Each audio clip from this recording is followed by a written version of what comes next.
Vamos orar.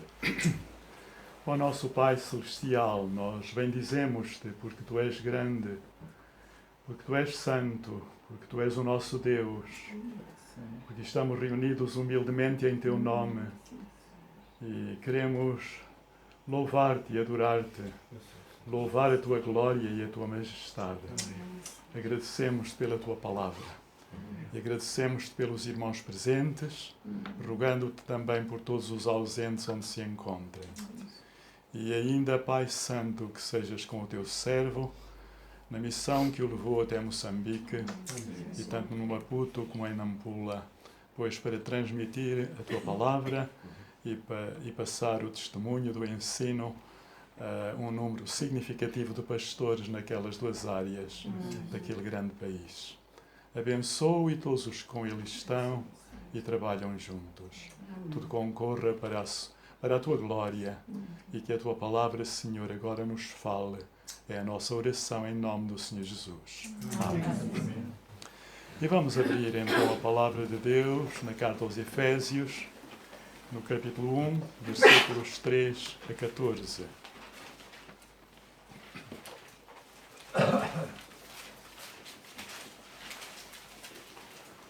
Tenho um comentário sobre esta carta. Penso que foi o primeiro que escrevi. E sempre me sinto pequenino demais quando abro esta carta de Paulo. De sorte que nas 2 últimas semanas me debrucei lendo 2 livros. Um deles, que ainda não terminei, mas já li a maior parte. Também são perto de 700 páginas. Um livro escrito por John Piper, intitulado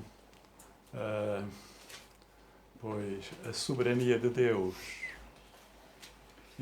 Intitulado A Sua Provisão de Graça e de Majestade para nós outros. Revelation, não é no original? Hein? Revelation, o original desse livro, não é? Mas não é esse. Não é esse? Não.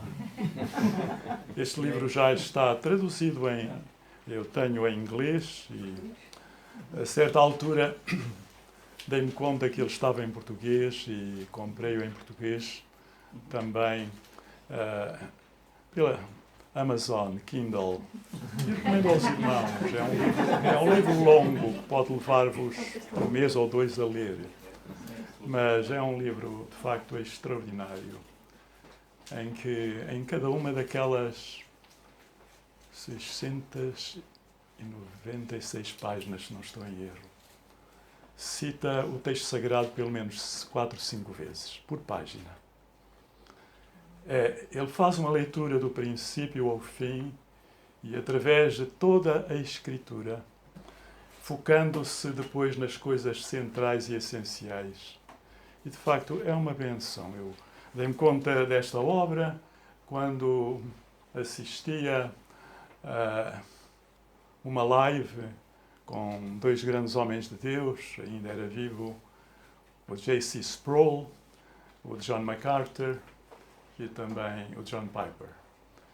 E o John MacArthur depois fez referência a este livro, que o leu e que foi muito edificado por ele. E, portanto, falaram um pouco sobre o livro e a partir daí eu senti que devia lê-lo. É, de facto, uma bênção e uma inspiração.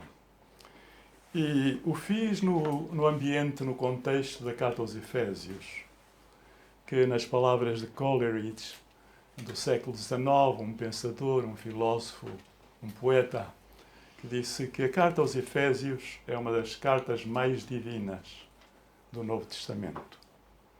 E nela se encerra toda a doutrina, as verdades centrais de toda a Santa Escritura.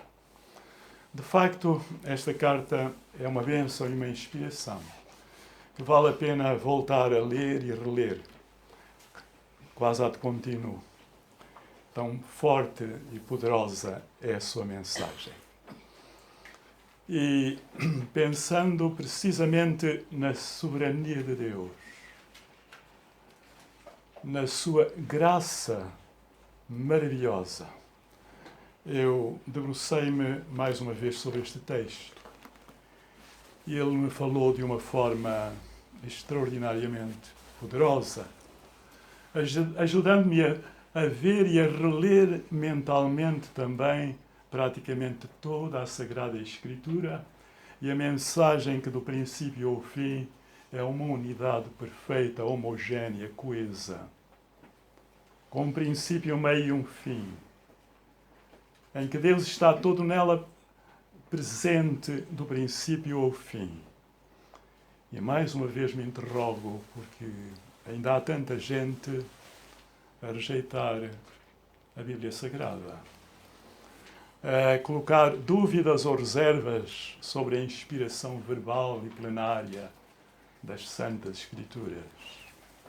Nos 2 últimos séculos despertou-se, por vias do racionalismo liberal, toda uma corrente de pensamento que trouxe até à humanidade um sem número de textos questionando tudo e mais alguma coisa no que diz respeito à fé, à religião cristã, à Bíblia, à sua mensagem, a Deus, etc, etc. E nós vimos, de facto, vivemos num contexto assim. Portugal, um país dito cristão, que vai receber inclusivamente o Papa dentro de dias. Surpreende-me como um Estado laico, pois põe com tanto relevo esta mensagem em todas as cadeias de televisão e outras coisas mais. E gasta tantas dezenas de milhões quando há mais de 20% das pessoas a sofrer com fome e sem um teto digno ou condigno. Queridos irmãos, tudo isto porque o mundo ocidental, em particular, que era um mundo cristão por excelência ao longo de tantos séculos, por força desse liberalismo, pois se encaminhou para uma visão de ateísmo, de secularização, de mundanismo, etc, etc. Portanto, nós vivemos tempos difíceis. Mas enquanto lia esse livro, eu pensava ao mesmo tempo, prolongadamente, e às vezes fazia pausas, ia-me reclinar só para pensar e digerir estas verdades no seu todo, para bem da minha alma, para a edificação da minha fé, para o meu crescimento e desenvolvimento espiritual. E era um pouco disso que eu gostaria de, enfim, voltar a fazer convosco, olhando para este texto de Efésios. Bendito seja Deus. A primeira palavra é bendito, e no primeiro versículo 3 vezes bendito, ou bênção. Bendito o Deus e Pai, Efésios capítulo 1, versículo 3, bendito o Deus e Pai de nosso Senhor Jesus Cristo, que nos abençoou, ou nos tem abençoado, ato contínuo, com toda a sorte de bênção espiritual nas religiões celestes em Cristo. Bendito, abençoado, bênção. E continua, assim como nos escolheu nele, antes da fundação do mundo, para sermos santos e irrepreensíveis perante ele em amor. Nos predestinou para ele. Aliás, deveria ler melhor o versículo 4 e vamos relê-lo. Assim como nos escolheu nele, antes da fundação do mundo, para sermos santos e irrepreensíveis perante ele. E em amor nos predestinou para ele, para a adoção de filhos, por meio de Jesus Cristo, segundo o beneplácito da sua vontade, para louvor da glória da sua graça, que ele nos concedeu gratuitamente no amado, no qual temos a redenção pelo seu sangue, a remissão dos pecados segundo a riqueza da sua graça, que Deus derramou abundantemente sobre nós em toda a sabedoria e prudência, desvendando-nos o mistério da sua vontade, segundo o seu beneplácito que propusera em Cristo, de fazer convergir nele, na dispensação da plenitude dos tempos, todas as coisas, tanto as do céu como as da terra, Nele digo, no qual fomos também feitos herança, predestinados segundo o propósito daquele que faz todas as coisas conforme o conselho da sua vontade, a fim de sermos, para louvor da sua glória, nós, os que de antemão esperamos em Cristo, em quem também vós, depois que ouvistes a palavra da verdade, o evangelho da vossa salvação, tendo nele também crido, fostes selados com o Espírito Santo da promessa, o qual é o penhor da nossa herança, até ao resgate da sua propriedade, em louvor da sua glória. Que texto tremendo é este? E o título mais propriamente do livro que referia, Providência, tem muito a ver com este livro e, em particular, com este capítulo, com esta palavra. Eu sei que o pastor Leonardo, pois, há não muito tempo, pois, tomou este texto como base para a sua exposição, mas de tanta riqueza que ele contém, ou de tantas verdades que nos convém repetir e ter presentes, é muito importante voltarmos aqui. Bendito seja Deus, bendito é Deus, por 4 ou 5 coisas que nós lemos neste texto. Deus é bendito porque nos abençoou com toda a sorte de bênçãos espirituais.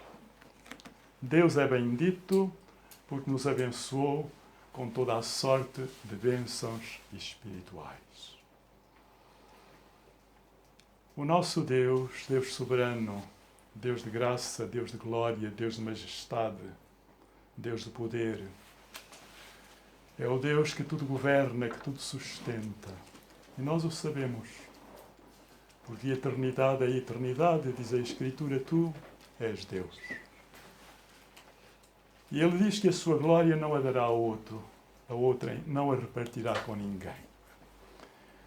E por 3 vezes se repete neste texto, como frases estruturais, no versículo 6, 12 e 14, estas palavras que os irmãos naturalmente terão bem presentes. É para o louvor da glória da sua graça que ele nos concedeu gratuitamente no amado. E no versículo 12, a fim de sermos para o louvor da sua glória, nós os que de antemão esperamos em Cristo. E versículo 14, o qual é o penhor da nossa herança, até o resgate da sua propriedade, em louvor da sua glória. Para o louvor da glória da sua graça, para o louvor da sua glória, em louvor da sua glória. E esta expressão é como que um refrão, numa frase, porque o que nós temos aqui, nestes 12 versículos, é um simples período, sem ponto final. 12 versículos sem ponto final. É tal a solenidade, tal a frequência, tal a velocidade, tal a profundidade do que aqui se nos diz, que Paulo não teve praticamente tempo para respirar. E como que num hino de louvor, em tom de prólogo a esta carta, ele nos dispensa uma súmula de verdades fundamentais que nos ligam e religam desde o Gênesis ao Apocalipse, ao cerne da palavra de Deus. Bendito é Deus, porque nos abençoou com toda a sorte de bênçãos espirituais. E acrescenta, e fê-lo em Cristo. Em Cristo. E seus palavras correlatas repete-se nestes 12 versículos 12 vezes. Em Cristo, nele, em quem, etc, etc. Assim como nos escolheu nele, escolheu-nos em quem? Em Cristo. Antes da fundação do mundo, para sermos irrepreensíveis perante Ele.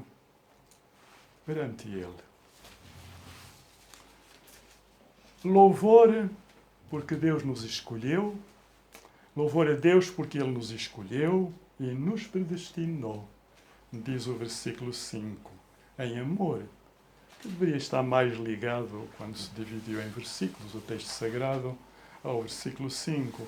Em amor nos predestinou para si mesmo, para a adoção de filhos, por meio de Jesus Cristo, segundo o beneplácito da sua vontade.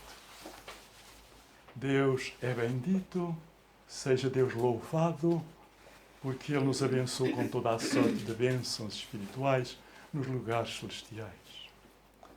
Primeiro, seja Deus louvado, porque nos escolheu, nos elegeu e nos predestinou para sermos dele.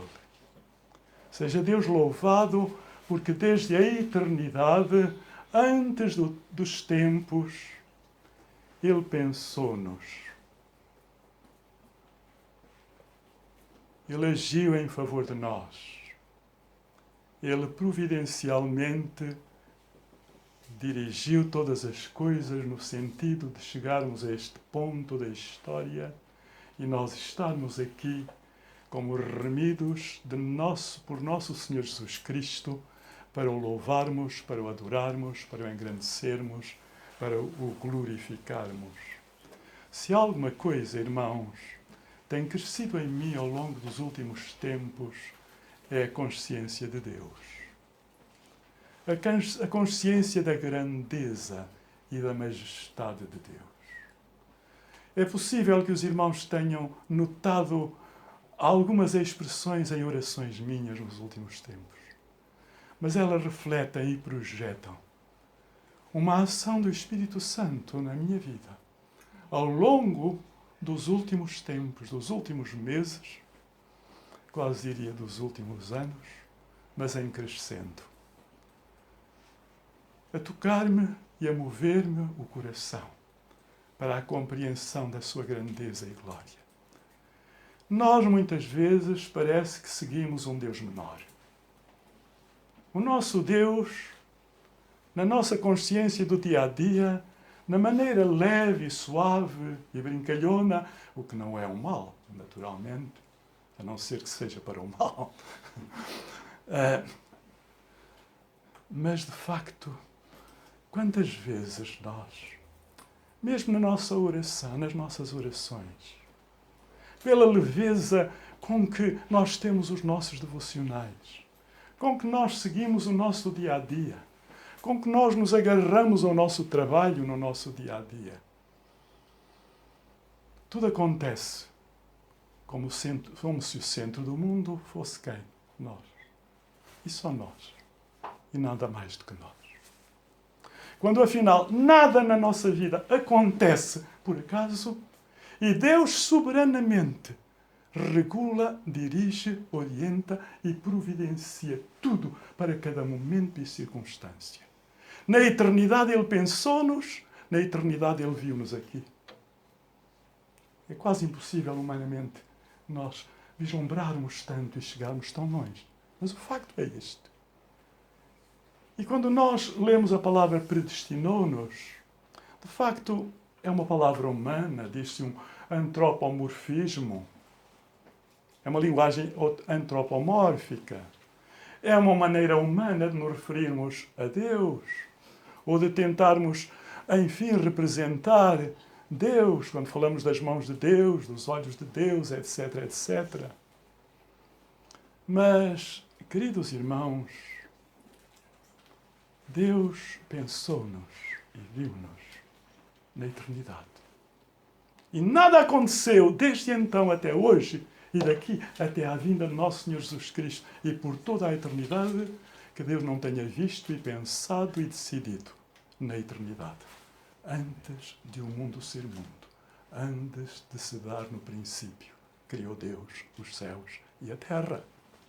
Portanto, Deus não predestina, Deus destina. Esta é uma palavra humana para tentar compreender. Deus destina porque para Ele não há tempo, não há espaço, há um eternamente presente. Ele vê tudo desde antes do princípio e até depois do fim, como um eterno presente. Isto é praticamente impossível a nossa compreensão abarcar. Mas é tão simples como isso. A sua providência desde a eternidade. Ele escolheu-nos. Nós estamos aqui porque Deus nos escolheu. Agora, por que é que Deus nos escolheu e não escolheu outros? É uma maneira, talvez muito humana, de dizer. E muitos há que cometem o erro de, quando se fala de eleição, falarem de eleição em termos de decretos de Deus. Deus decretou a salvação de uns e a perdição de outros. Isso é mentira. Deus decretou a salvação de uns, apesar da incredulidade e da maldade dos homens. Ele pensou-nos na eternidade e, por misericórdia, lançou-nos a mão. Mas se nós nos arrependemos, foi Ele que nos deu o arrependimento. Se nós temos fé e o declaramos a Jesus, o Filho de Deus, o nosso Salvador, foi o Espírito Santo que fez em nós nascer a fé. Foi Deus que provocou em nós este momento sagrado de decisão para Ele. E, queridos irmãos, há alguma coisa que nos transcende e nos escapa. Mas deixando nós de pensar num Deus menor, as nossas orações entram num outro patamar, num outro plano. A nossa vida entra numa outra dimensão. O nosso olhar, a nossa consciência, a nossa visão do mundo e da vida entram numa outra dimensão. Queridos irmãos, Deus pensou-nos e viu-nos e destinou-nos. Apesar de tudo o que aconteceu, Deus criou o homem. Criou à sua imagem e semelhança. Criou para a sua glória. Para ele ser eternamente perfeito e imaculado, à sua imagem e semelhança. E deu-lhe logo aviso, porque porventura, como um comentarista observa, Satanás preparou tudo para que houvesse uma árvore no jardim que trouxesse a maldição sobre o homem. Ela não foi a criação de Deus. Não foi a criação primeira de Deus. Mas a serpente é a mais astuta de todos os animais. Répteis. Que é, diz-nos o Apocalipse, o dragão, a antiga serpente, o pai da mentira, o príncipe que se afirma como Deus deste mundo. Infelizmente, do mundo não crente é. Homem criado à sua imagem e semelhança. Deu um passo fatal, apesar de ser avisado. E disso nós todos recebemos as consequências. E este mundo deu todas as voltas que deu, altos e baixos. E podemos dizer que, sim, é Deus que põe e dispõe um rei, um príncipe, um presidente, um primeiro-ministro na sua posição, embora ele seja mau, maligno e vá levar o povo à desgraça. Mas Deus providencialmente faz isso porque na sua visão da dimensão eterna ele vê que se não acontecesse isso, seria muito pior. E ele fez isso para que, a seguir, pois, cumprisse o passo e era necessário para salvar, ao menos, aquele remanescente fiel.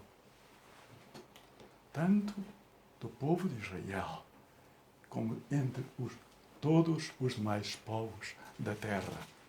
Ele nos predestinou desde a fundação, antes da fundação do mundo. Antes que o mundo existisse. Antes que os céus e a terra existissem. Quando a vida ainda existia nada. E predestinou-nos para quê, irmãos? Para sermos santos. E diz mais, e irrepreensíveis.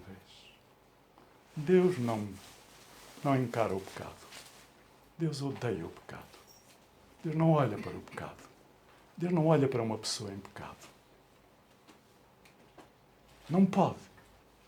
É santo. E é santo, infinitamente santo. Não é santo naquela dimensão do nosso pensamento ou do nosso imaginário simples como humanos. É infinitamente mais do que isso. Por isso se diz santo, santo, santo. É o Senhor dos exércitos. Toda a terra está cheia do quê? Da sua glória. Ele que diz, a minha glória não a darei a outro. Qual é o primeiro mandamento da lei de Deus, irmãos? Não terás outros deuses diante de mim. O Senhor teu Deus adorarás e só a Ele servirás. E quando Ele se revelou a Moisés, Ele disse, eu sou. Este é o meu nome. Eu sou o que sou. E este é o nome que é referido, reparem, quantas vezes na Bíblia? 6.800 vezes. Tinham a ideia disso? 6.800 vezes o nome santo de Deus é referido. O meu nome, o meu nome, o meu nome. Leiam de novo a Bíblia, do princípio ao fim, e registrem o meu nome. E cada vez que aparece o nome de Deus, seja Elohim, lá, seja Adonai, seja Yahvé ou Jeová, eu não tenho problemas com este nome, porque ainda hoje não se sabe ao certo qual seria a verdadeira pronúncia daquele tempo, pois é Yahvé. No hebraico moderno, creio eu, não é, irmão? O irmão que anda lá tantas vezes. Ninguém sabe como é que se diz. Pois não, ninguém sabe como se diz. De sorte que, quer dizer, não são os pruridos de haver uns testemunhas de Jeová que nos deverão impedir de dizermos Jeová. Jeová, Javé, Javi. Quer dizer, porque só há as consoantes, não há vogais. E as vogais, de geração para geração, podem ir sofrendo. Os irmãos sabem, pensem na língua inglesa, quem domina o inglês já há umas décadas, pensem na língua inglesa, como até de estado para estado, na América as tonalidades das palavras são diferentes. Por exemplo, os californianos riem-se dos demais porque dizem often, porque deve ser often. E outras coisas do género. Portanto, estas coisas acontecem na dimensão dos humanos. Mas quando Deus nos destinou, foi para sermos santos e irrepreensíveis. E diz, com o propósito de nós virmos a ser filhos de Deus por adoção, para a adoção de filhos. O seu propósito santo foi que, apesar de tudo, apesar de um Éden, apesar de uma queda, apesar de uma maldição sobre a humanidade que se perdeu e decidiu seguir os rumos de Satanás em vez de a orientação divina e sacrossanta do Altíssimo. E o homem já tinha experiência bastante, porque todas as tardes, pela viração do dia, o que é que diz? Deus se encontrava com Adão e Eva.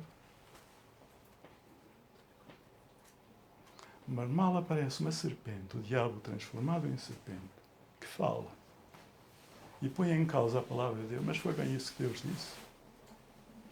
Tudo se perturbou em Eva. Tudo se alterou em Eva. E, de facto, foi por via de Eva que o pecado entrou no mundo, imediatamente dando o fruto a comer ao seu marido, que igualmente se tornou participante do pecado original. Para sermos filhos adotivos de Deus, por meio, sempre. Tudo acontece, irmãos. A criação do mundo foi por Jesus. Nele estava a vida era a luz dos homens. No princípio era o Verbo estava com Deus e o Verbo era Deus. Todas as coisas foram feitas por quem? Por Ele, o Verbo. E sem Ele nada do que foi feito se fez. No fundo, Jesus Cristo é a voz do Pai a fazer a criação. Haja luz. Mas a voz de Deus, esse Verbo, essa palavra, é Cristo. Deus age em Cristo e por Cristo na criação do mundo e de todas as coisas. E como nos diz a seguir, segundo o beneplácito da sua vontade, segundo a sua vontade soberana, sacrossanta, poderíamos dizer nós,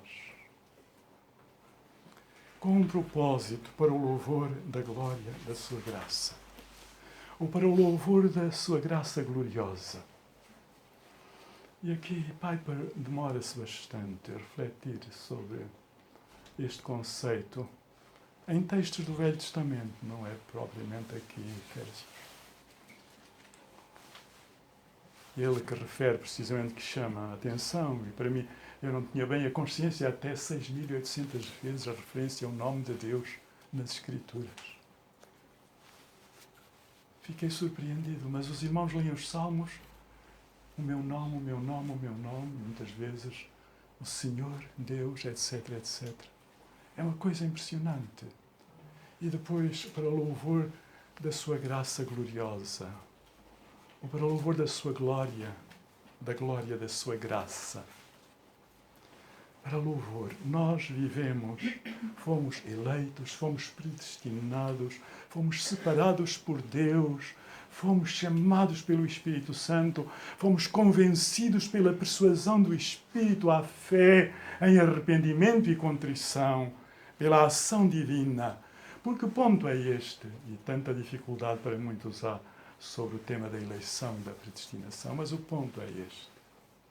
É que ninguém, absolutamente ninguém, por seus recursos, por seus meios, por sua vontade, alguma vez se chegaria a Deus. Ninguém, absolutamente ninguém. Se Deus não agisse a favor daqueles que Ele diz os seus escolhidos, ninguém se salvaria. Estaríamos todos, absolutamente todos perdidos. Por isso, a nossa gratidão deve ser tão infinitamente possível, grande como isso. Grandiosa como isso. Nossa gratidão a Deus.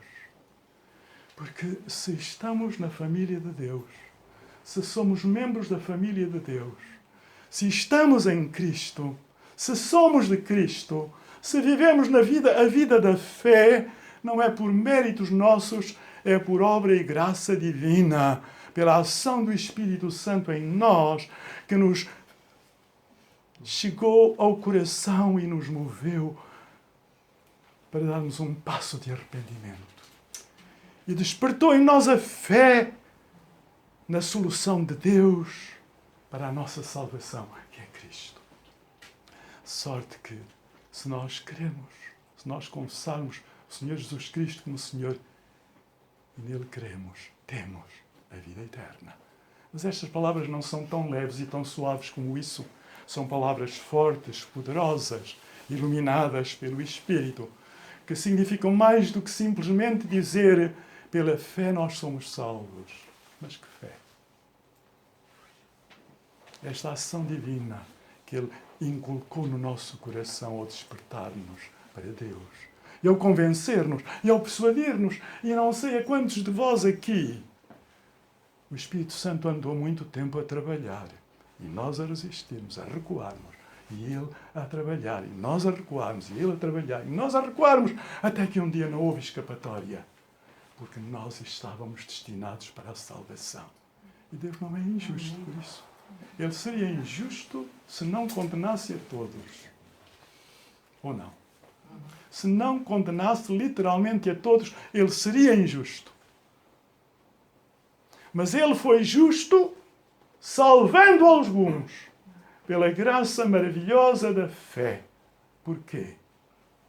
Porque Ele mesmo, e repare, o Deus eterno, infinito, imutável, imenso, transcendente, sublime, grandioso, majestático. Esse Deus que está para além do tempo e do espaço, que está por detrás das origens do mundo e do universo. Esse Deus eterno pensou-nos, amou-nos e separou-nos para sermos dele. E esta é a grande e tremenda verdade que desperta em nós gratidão e só gratidão. Gratidão e mais gratidão. Muitas orações eu me quedo na presença do Senhor. Senhor, eu te agradeço do fundo do meu coração.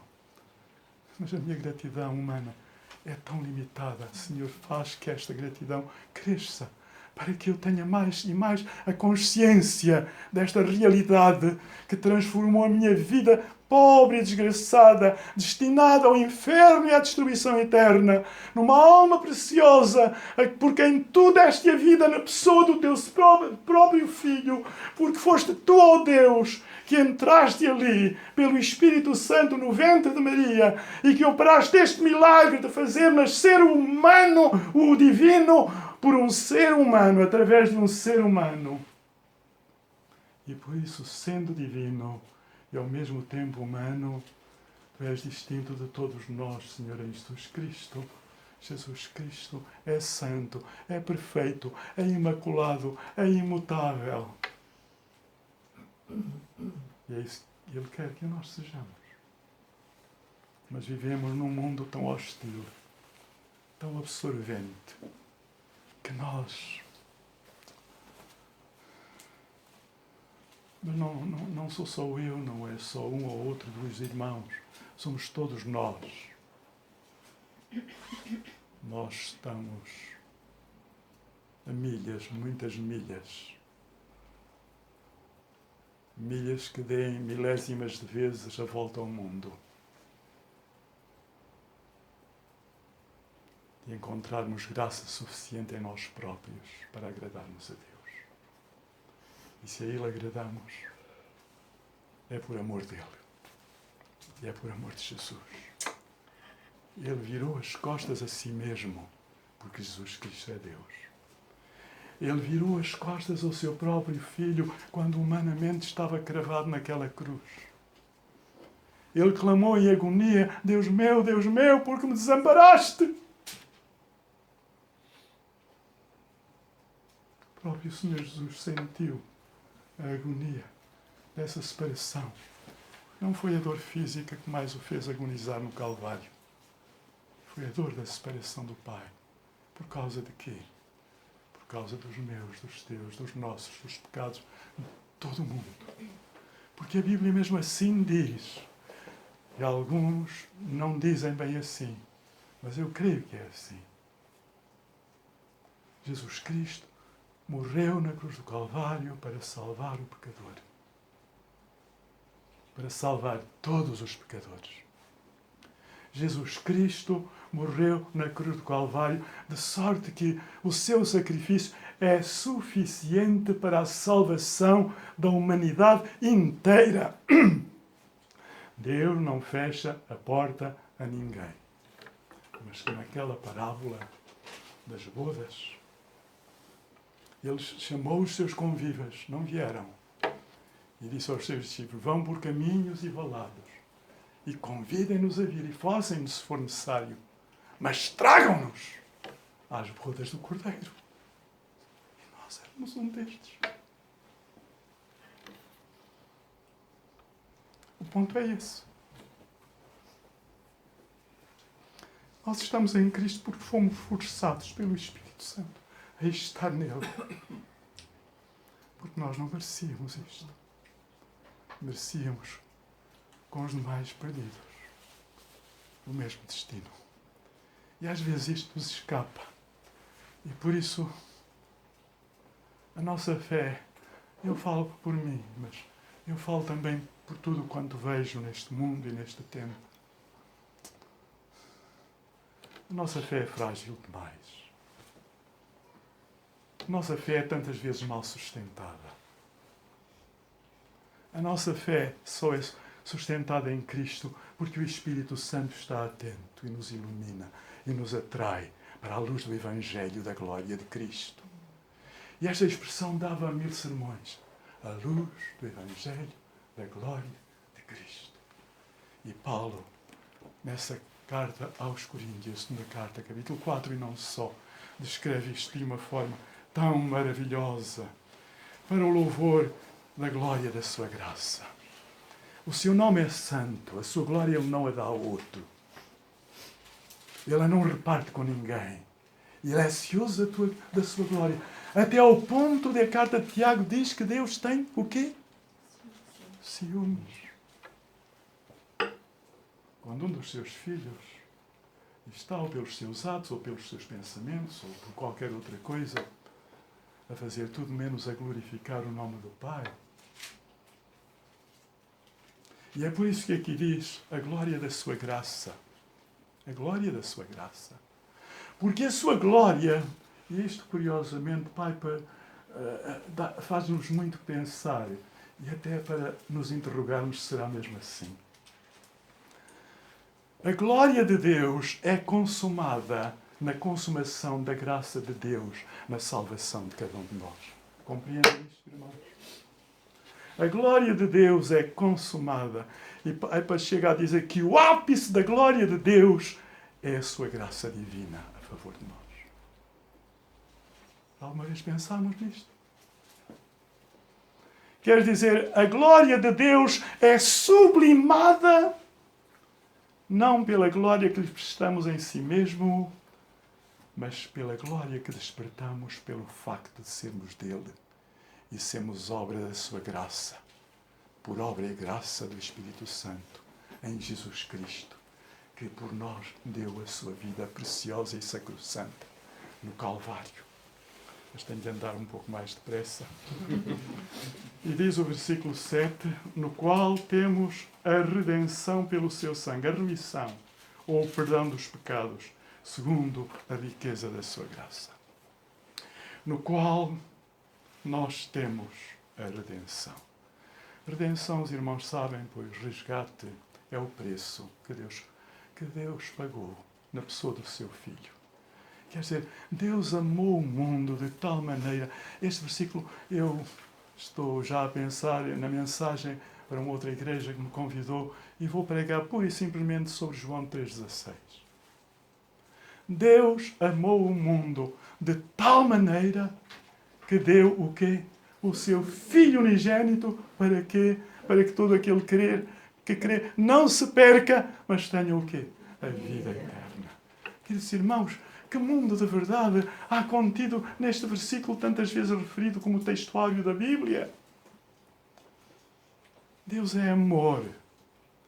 E em amor nos separou para sermos dele quando nós não queríamos. Temos de ter isto presente. Quando nós não queríamos. Foi obra do Espírito Santo em nós. E redimiu-nos. E deu-se a si mesmo na pessoa do seu Filho. Primeiro, humilhando-se ao ponto de se fazer homem. Segundo, esvaziando-se de todos os seus atributos e qualidades de divino enquanto humano. Jesus podia, em qualquer altura, agir sobrenaturalmente.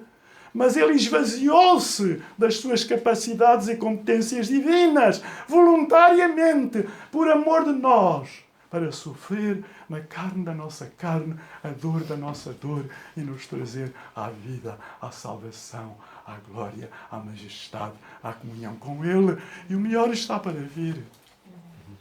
Porque nós sabemos em quem temos crido. E estamos bem certos que Ele é poderoso. Para quê? Para guardar o nosso quê? Ele depositou em nós uma graça. E ela vai sendo guardada. Para guardar o nosso depósito até ao dia final. A redenção plena será consumada na glória. Quando nós nos encontrarmos com Ele. E aqui somos objeto da graça de Jesus, operando em nós por via da sua salvação. No qual temos a redenção pelo seu sangue, o perdão dos pecados, segundo a riqueza do quê? Da sua graça. Esta palavra-chave, irmãos, só por si merece uma biblioteca.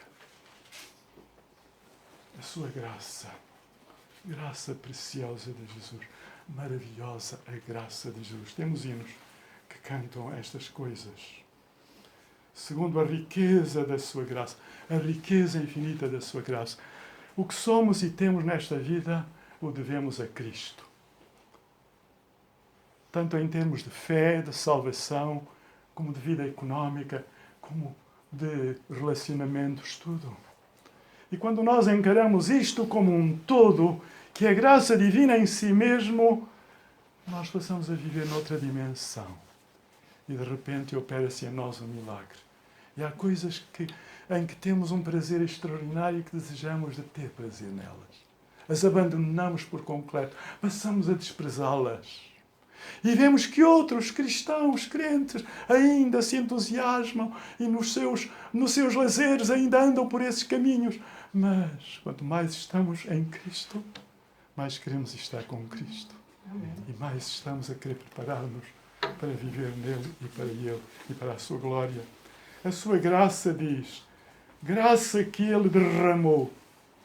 Como? Abundantemente. Sobre quem? Sobre todos. Sobre nós, em toda a sabedoria, prudência. Sophia, Phronesis. Duas palavras tremendas na língua eleita para a escrita do Novo Testamento e para a primeira tradução que se fez no mundo, que foi a tradução do Velho Testamento, chamada a Septuaginta, para ficar acessível ao mundo de então, que era um mundo helenizado. O mundo inteiro era um mundo helenizado. E se a língua inglesa hoje é a língua comum, era o grego a língua comum. Os próprios imperadores romanos falavam grego. Não era latim que eles falavam normalmente, nem com os seus familiares. E às vezes temos uma ideia tão estranha destas coisas. Oh, queridos irmãos, Ele derramou sobre nós com toda a sabedoria e com toda a prudência, com todo o discernimento, com toda a capacidade e competência de perceber, de discernir, de compreender. Tudo isto é possível a um cristão, à medida que se debruça sobre a palavra e está sob a unção e a iluminação do Espírito. E depois diz, louvor a Deus também, irmãos, não só por isso, mas também porque Ele nos desvendou o mistério da sua vontade. E isso diz-nos respeito de uma maneira extraordinária. Ele desvendou-nos, Ele deu-nos a conhecer o mistério da sua vontade soberana, da sua soberania, da sua providência eterna. E diz, segundo o seu beneplácito, a sua vontade, o seu propósito santo que Ele propusera em Cristo. Em Cristo, irmãos, desculpa. Em Cristo nós temos tudo. Sem Cristo nada temos. Temos-nos a nós. Mas sem Cristo, sem a riqueza de Cristo em nós, teremos muito pouco mais do que nada. O beneplácito que propuseram. E Ele propôs em Cristo o quê? Desde a eternidade. Ele revelou-nos, Ele desvendou-nos um pouquinho do mistério da sua vontade. De que é de fazer convergir em quem? Nele, em Cristo. Quando? Na dispensação da plenitude dos tempos. O que é que isto significa? Dispensação. A palavra em grego é oikonomia, de onde vem a economia. Portanto, na administração, no governo, quer dizer, de fazer convergir nele, no governo da plenitude dos tempos, no governo do mundo e da vida e de tudo que está para aquém da eternidade, no governo de todas estas coisas, Ele fez convergir tudo isso para Cristo. O mundo se desencarrilhou. O mundo, o universo inteiro, foi vítima da queda de Adão e Eva no Éden. O mundo está fragmentado.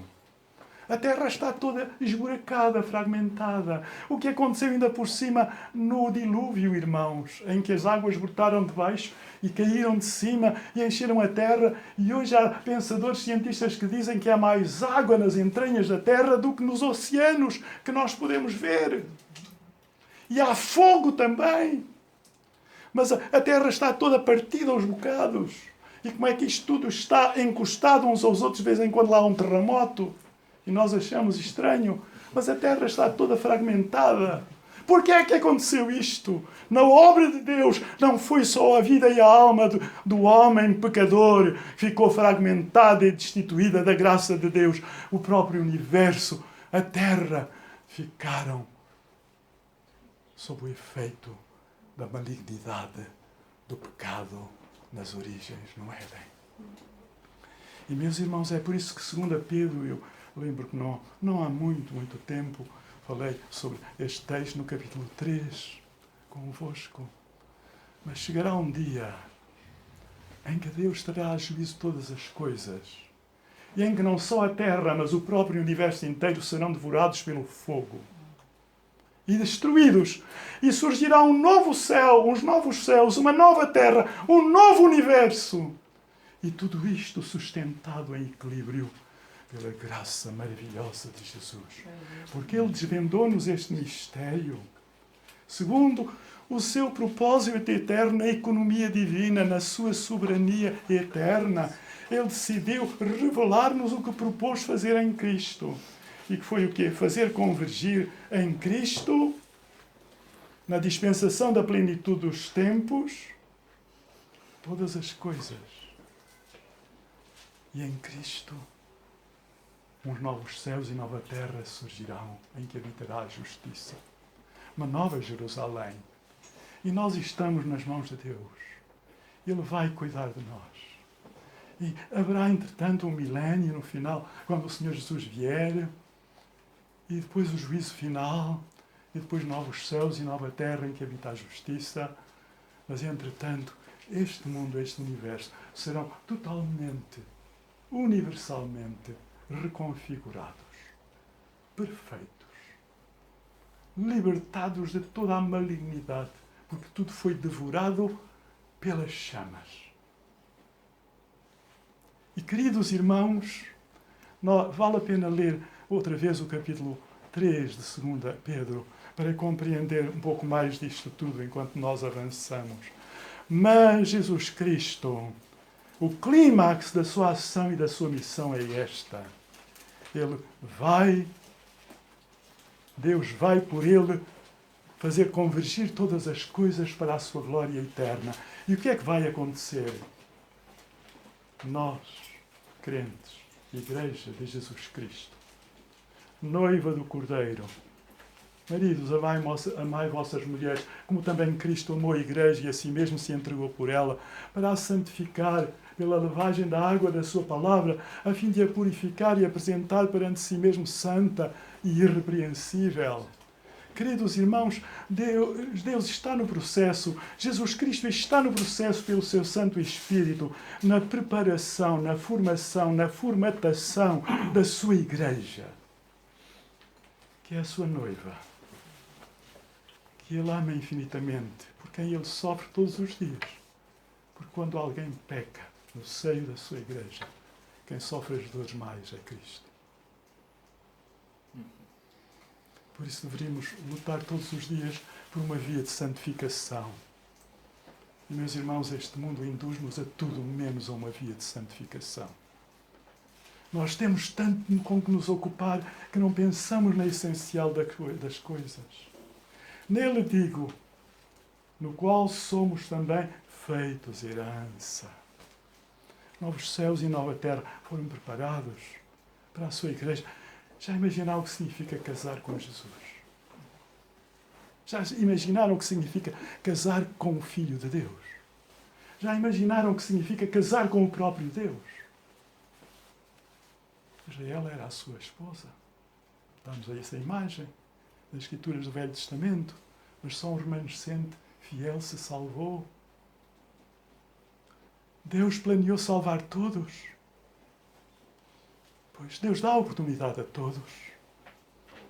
Mas Deus, contra a vontade mesmo dos que vieram a salvar-se, agiu pelo seu Espírito e força-os a entrar. Irmãos, eu sei as resistências que tive. E era um adolescente, vivia miseravelmente, que nada tinha que me prendesse a esta vida. Mas há pessoas que têm muita coisa que as prende a esta vida. E uma decisão destas é uma decisão muito séria. E a ação do Espírito Santo até persuadir, convencer. E muitos andam e voltam e trazem e voltam e andam de ateísmo e agnosticismo para aqui, para além, experimentam esta seita, aquela e aquela outra, etc, etc. E até no nosso meio encontram muitas contradições. E apesar de tudo isso, o Espírito Santo opera graça e salvação. E elas vêm a Cristo. Que bênção, queridos irmãos. Como assim é? Nós fomos feitos herança, e repete, predestinados, segundo o próprio propósito daquele que faz todas as coisas, segundo o conselho da sua vontade. Ele repete 4 vezes esta frase, os irmãos reparam, versículo 5, segundo o beneplácito da sua vontade. Um pouco mais adiante, no versículo 7, segundo a riqueza da sua graça. Agora nós temos aqui como? Segundo o propósito daquilo que faz todas as coisas, conforme o conselho da sua vontade. E vai mais adiante e outra vez usa a mesma expressão neste mesmo sentido. Ele soberanamente tem mão na nossa vida para que nós jamais deixemos de ser dele. A segurança é eterna. Ainda por cima a segurança é eterna. Às vezes podemos desviar-nos. Podemos virar-lhe as costas. Mas ele não desiste de nós. E essa é mais uma graça divina que nós temos a acrescentar a todas as demais graças. E depois diz-nos na parte final, louvor a Deus, porque fomos selados com o Espírito Santo da promessa. Porque diz, em quem também vós, depois que ouvistes a palavra da verdade do Evangelho da vossa salvação, tendo nele também crido, fostes selados com o Espírito Santo na promessa, o qual é o penhor da nossa herança, até ao resgate da sua propriedade, porque a propriedade é dele, em louvor da sua glória. Selados.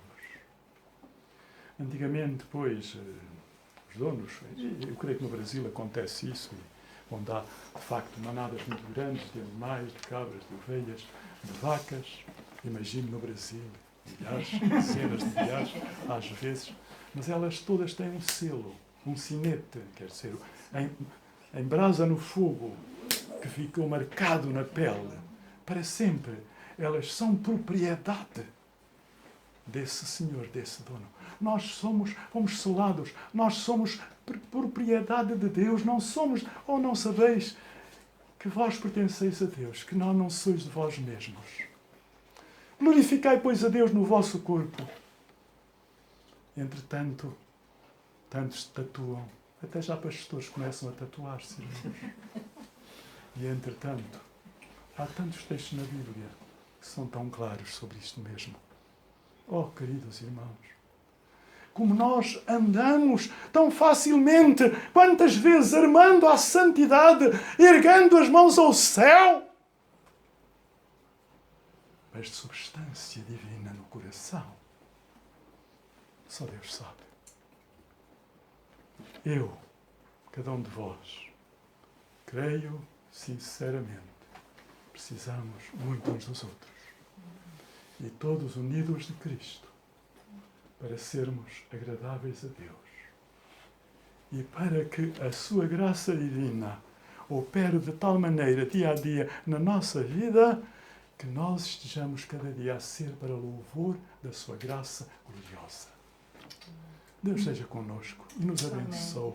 E nos use para que possamos ser vasos de bênção neste mundo e cumpramos a missão que Ele tem em nós para cumprir, levando o Evangelho até aos confins da terra. Amém. Amém.